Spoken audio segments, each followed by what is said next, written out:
गुरु ब्रह्म महिमा अलेख शरण। नमस्कार दर्शक वृंद, आपण मानंकु आजिर राशिफल कार्यक्रम मु एस कुमार स्वागत जनाऊँगी। प्रतिदिन निजर राशिफल जानिबा पाई गुरुकृपा यूट्यूब चैनल को सब्सक्राइब करंतु और पाखरे थिबा बेल आइकन को प्रेस करी ऑल नोटिफिकेशन ऑन करी दियंतु, जहा फଳରେ आमे जेतेबेले वीडियो अपलोड करिवो प्रथमे आपण वीडियो देखि पारिबे। आमर यही वीडियो रे आपण संपूर्ण पंचांग सहित मेष ठारू मीन पर्यंत 12 गोटी राशिर राशिफल विषय रे जानि पारिबे। वीडियो को दयाकरी शेष पर्यंत देखंतु। वीडियोटी भल लागिथिले वीडियो को लाइक करंतु एवं आपणक प्रियजन पाखु शेयर करी जणांतु। एबे आसंतु जानिबा आज दिनर संपूर्ण पंचांग विषय। आज 2024 मसीहा जुलाई मास 30 तारिख मंगलवार, दिल्ली शराब्द सन 1431 साल, स्वाधीन भारताब्द 77 वर्ष, महिमाद 197 वर्ष। उत्कल गजपति श्री श्री गजपति दिव्यसिंहदेव महाराजांकर 67 अंक। सौरस्व श्रावण मास 15 दिन, चांद्रमते श्रावण कृष्ण पक्ष दशमी तिथि अपराह्न 6 घंटा 8 मिनिट पर्यंत।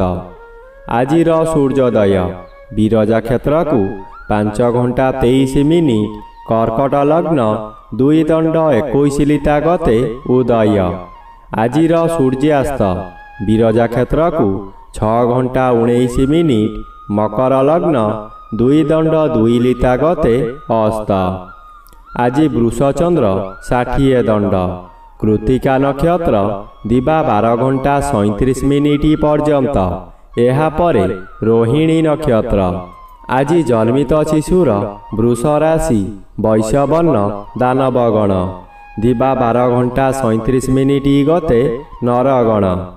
आज मृत व्यक्तिर 2 पाद पुष्कर दोष, दिबा 12 घंटा 37 मिनिट गते 1 पाद पुष्कर दोष। निषिद्ध खाद्य आज कलम भोजन निषेध अटे। अपराह्न 6 घंटा 8 मिनिट गते शिंब भोजन निषेध अटे। आजिर अमृत जोग दिबा 7 घंटा 57 मिनिट गते 11 घंटा 27 मिनिट मध्ये, दिबा 1 घंटा 5 मिनिट गते 2 घंटा 51 मिनिट मध्ये, दिबा 3 घंटा 5 मिनिट गते अपराह्न 4 घंटा 57 मिनिट मध्ये। अस्तरु रात्रि 7 घंटा 40 मिनिट मध्ये, रात्रि 9 घंटा 22 मिनिट गते 10 घंटा 48 मिनिट मध्ये एवं रात्रि 1 घंटा 48 मिनिट गते शेष रात्रि 3 घंटा मध्ये। आजिर महेंद्र जोग नाही। आजिर काल बेला दिबा 12 घंटा 38 मिनिट गते अपराह्न 3 घंटा 33 मिनिट मध्ये। आजिर 12 बेला दिबा 6 घंटा 58 मिनिट गते 9 घंटा 17 मिनिट मध्ये। आजिर काल रात्रि रात्रि 7 घंटा 52 मिनिट गते 9 घंटा 24 मिनिट मध्ये। आजिर राहु काल अपराह्न 3 घंटा ठारू 4 घंटा 30 मिनिट मध्यरे। आज बिछा राशिर घात चंद्र दिबा 12 घंटा 37 मिनिट गते मकर राशिर घात नक्षत्र। अपराह्न 6 घंटा 8 मिनिट मध्ये बिछा राशिर घात तिथि, मकर राशिर घात बार।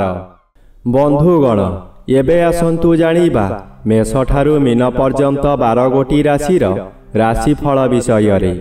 राशि चक्रर प्रथम राशि मेष राशि। आज मेष राशि जन्मित व्यक्ति मानक सकाशे द्वितीय स्थान रे चंद्र और चतुर्थ स्थान रे रवि गोचर करूछंती अशुभ फल मिलिब। आपण बहु समालोचनार शिकार होई पारंती। आपण जेउ कार्य करिबाकू चाहिबे तहिरे प्रत्येक व्यक्ति प्रबल विरोध करिबे।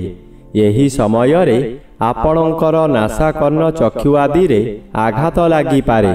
सामान्य कथारे आपण उत्तेजित होई जिबे। निज जिद रखिबाकू जाई बहु अर्थहानि करिबे। ଏବେ ଆସନ୍ତୁ ଜାଣିବା ରାଶିଚକ୍ରର ଦ୍ୱିତୀୟ ରାଶି ବୃଷ ରାଶି ବିଷୟରେ।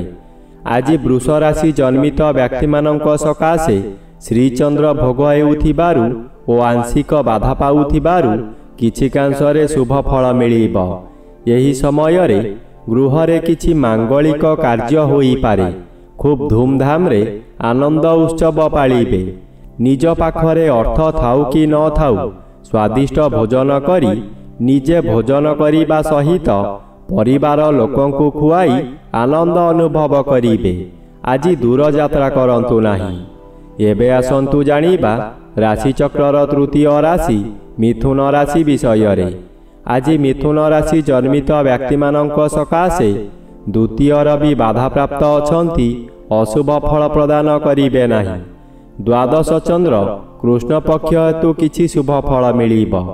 କୌଣସି ଦୂର ସ୍ଥାନକୁ ଯାତ୍ରା କରିବାର ଥିଲେ ନିର୍ଭୟରେ ଯାଆନ୍ତୁ, ଫଳପ୍ରଦ ନିଶ୍ଚୟ ହେବ। ଆଜି ସମୟରେ ପ୍ରାୟତଃ ପଦଯାତ୍ରା ଆପଣଙ୍କ ପକ୍ଷେ ଶୁଭଙ୍କର ହେବ। ଯେଉଁମାନଙ୍କ ସହ ଭୁଲ ବୁଝାମଣାରୁ ଶତ୍ରୁତା ତଥା ବିରୋଧତା ଦେଖାଦେଇଥିଲା ସେମାନେ ଠିକ୍ କେଉଁଟା ବୁଝିପାରି ଆପଣଙ୍କୁ ସହଯୋଗ କରିବେ। ଏବେ ଆସନ୍ତୁ ଜାଣିବା ରାଶିଚକ୍ରର ଚତୁର୍ଥ ରାଶି କର୍କଟ ରାଶି ବିଷୟରେ। ଆଜି କର୍କଟ ରାଶି ଜନ୍ମିତ ବ୍ୟକ୍ତିମାନଙ୍କ ସକାଶେ ଏକାଦଶ ଚନ୍ଦ୍ର ଅନ୍ୟ ଗ୍ରହ ଦ୍ୱାରା ବାଧା ପାଉଥିବାରୁ ଶୁଭ ଫଳ ମିଳିବ ନାହିଁ। ଆପଣଙ୍କ ଆୟ କ୍ଷେତ୍ରରେ ପ୍ରତିବନ୍ଧକ ସାଜିବ। ଯେଉଁ କାର୍ଯ୍ୟ କରି ଆପଣ ଭଲ ଦୁଇ ପଇସା ରୋଜଗାର କରିଥିଲେ ସେହି କାର୍ଯ୍ୟ କରି ଆପଣ କ୍ଷତି ସହିବେ। ବନ୍ଧୁମାନେ ଆପଣଙ୍କୁ ବିରୋଧ କରିବେ। ପରିବାରରେ କେହି ସହଯୋଗ କରିବେ ନାହିଁ। ହତାଶ ହୋଇ ଦରିଦ୍ର ପଞ୍ଚାକ୍ଷର ମନ୍ତ୍ର ଜପ କରିବା ବ୍ୟତୀତ ଅନ୍ୟ ଉପାୟ ନାହିଁ।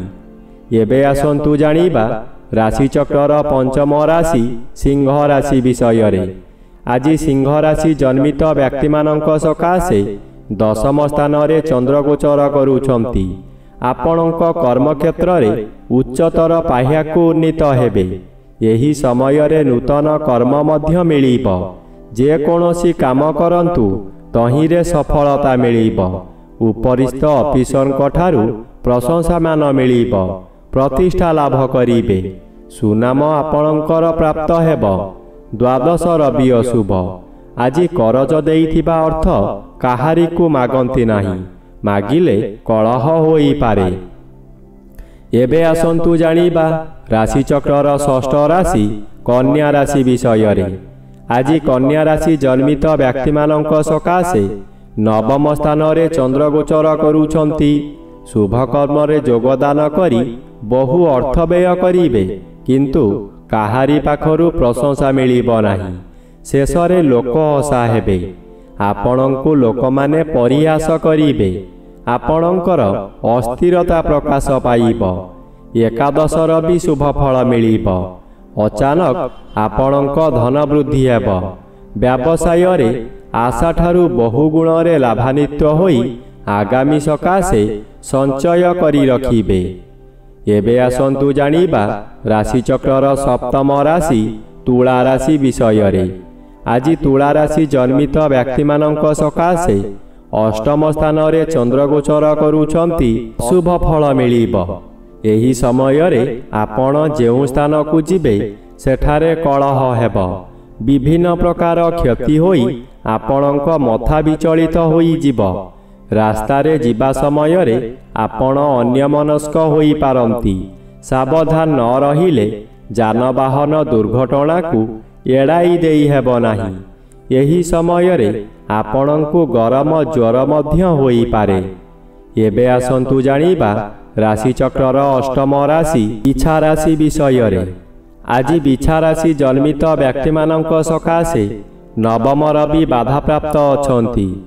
ଆଜି ଘାତ ଚନ୍ଦ୍ର ଓ ଘାତ ତିଥି ଥିବାରୁ ଅତି ଅଶୁଭ ଫଳ ମିଳିବ। ହଠାତ୍ କୌଣସି କାରଣରୁ ଆପଣଙ୍କ ଆୟ ବନ୍ଦ ହୋଇଯିବ। ଯେତେ ଚେଷ୍ଟା କଲେ ମଧ୍ୟ ବ୍ୟବସାୟକୁ ବୃଦ୍ଧି କରିପାରିବେ ନାହିଁ। କର୍ମକ୍ଷେତ୍ରରେ ବିଶୃଙ୍ଖଳା ଦେଖାଦେବ। ଚାକିରି କରୁଥିବା ବ୍ୟକ୍ତି ଚାକିରିରେ ବାଧାବିଘ୍ନ ଦେଇ ଗତି କରିବେ। ମାନସିକ ଦୁର୍ଘଟଣା ବୃଦ୍ଧି ହେବ। ଏବେ ଆସନ୍ତୁ ଜାଣିବା ରାଶିଚକ୍ରର ନବମ ରାଶି ଧନୁ ରାଶି ବିଷୟରେ। ଆଜି ଧନୁ ରାଶି ଜନ୍ମିତ ବ୍ୟକ୍ତିମାନଙ୍କ ସକାଶେ ଅଷ୍ଟମ ରବି ବାଧାପ୍ରାପ୍ତ ଅଛନ୍ତି, ଅଶୁଭ ଫଳ ପ୍ରଦାନ କରିବେ ନାହିଁ। ଷଷ୍ଠ ସ୍ଥାନରେ ଚନ୍ଦ୍ର ଗୋଚର କରୁଛନ୍ତି, ଶୁଭ ଫଳ ମିଳିବ। ପରିବାର ମଧ୍ୟରେ ହସ ଖୁସିର ଉତ୍ତମ ବାତାବରଣ ଖେଳିଯିବ। ବିଗତ ଦିନମାନଙ୍କରେ ଆପଣ ପ୍ରତ୍ୟେକ କାର୍ଯ୍ୟରେ ଫେଲ୍ ମାରିଥିଲେ। ଏବେ ଯେଉଁ କାର୍ଯ୍ୟ କରିବାକୁ ଆଗ୍ରହ ପ୍ରକାଶ କରିବେ ତହିଁରେ ସଫଳତା ନିଶ୍ଚୟ ମିଳିବ। ଆପଣଙ୍କ ମନୋବଳ ବୃଦ୍ଧି ହେବ। ଏବେ ଆସନ୍ତୁ ଜାଣିବା ରାଶିଚକ୍ରର ଦଶମ ରାଶି ମକର ରାଶି ବିଷୟରେ। ଆଜି ମକର ରାଶି ଜନ୍ମିତ ବ୍ୟକ୍ତିମାନଙ୍କ ସକାଶେ ପଞ୍ଚମ ଚନ୍ଦ୍ର ଅଶୁଭ ଓ ଘାତବାର ଅଶୁଭ ଫଳ ମିଳିବ। ହଠାତ୍ ସ୍ୱାସ୍ଥ୍ୟ ହାନି ହେବ। କୌଣସି ଗୋଟିଏ କାମ କରିବାର ଥିବ, ସମୟ ନିର୍ଦ୍ଧାରିତ ହୋଇସାରିଥିବ, କିନ୍ତୁ ଆପଣଙ୍କ ଶରୀର ଅସୁସ୍ଥ ହେବା କାରଣରୁ ଆପଣ କଥା ଦେଇ କଥା ରଖିପାରିବେ ନାହିଁ। ମନରେ ଦୁଃଖ ଯନ୍ତ୍ରଣା ଭୋଗିବେ। ଏହି ସମୟରେ ଆପଣ କେଉଁଠାରୁ ବଡ଼ ଦୁଃଖ ଖବର ପାଇ ବୋଝ ଉପରେ ଲଳିତା ବିଡ଼ା ସଦୃଶ୍ୟ ହେବ। ଏବେ ଆସନ୍ତୁ ଜାଣିବା ରାଶିଚକ୍ରର ଏକାଦଶ ରାଶି କୁମ୍ଭ ରାଶି ବିଷୟରେ। ଆଜି କୁମ୍ଭ ରାଶି ଜନ୍ମିତ ବ୍ୟକ୍ତିମାନଙ୍କ ସକାଶେ ଚତୁର୍ଥ ସ୍ଥାନରେ ଚନ୍ଦ୍ରଗୋଚର କରୁଛନ୍ତି। କୃଷ୍ଣପକ୍ଷ ହେତୁ ଏତେ ବିଚଳିତ ଲାଗିବ ନାହିଁ। ଧୈର୍ଯ୍ୟର ସହିତ ଆଗକୁ ଆଗକୁ ମାଡ଼ିଯିବେ। ଅର୍ଥ ଆସିବାର ବାଟ ଫିଟିଯିବ, କିନ୍ତୁ ତତ୍କ୍ଷଣାତ୍ ମିଳିବ ନାହିଁ। ଚାକିରି କରୁଥିବା ବ୍ୟକ୍ତିମାନେ ଶୁଭ ସମ୍ବାଦ ପାଇ ଆନନ୍ଦିତ ହେବେ। ଚତୁର୍ଥ ସ୍ଥାନ ବିଦ୍ୟା ଓ ମାତୃସ୍ଥାନ ହୋଇଥିବାରୁ ମାତୃ ସହିତ କିଛି କଥା କଟାକଟି ହୋଇପାରେ। ବିଦ୍ୟାର୍ଥୀମାନେ ବିଦ୍ୟାରେ ଉନ୍ନତି କରିବେ। ଏବେ ଆସନ୍ତୁ ଜାଣିବା ରାଶିଚକ୍ରର ଦ୍ୱାଦଶ ବା ଶେଷ ରାଶି ମୀନ ରାଶି ବିଷୟରେ। ଆଜି ମୀନ ରାଶି ଜନ୍ମିତ ବ୍ୟକ୍ତିମାନଙ୍କ ସକାଶେ ତୃତୀୟ ସ୍ଥାନରେ ଚନ୍ଦ୍ରଗୋଚର କରୁଛନ୍ତି।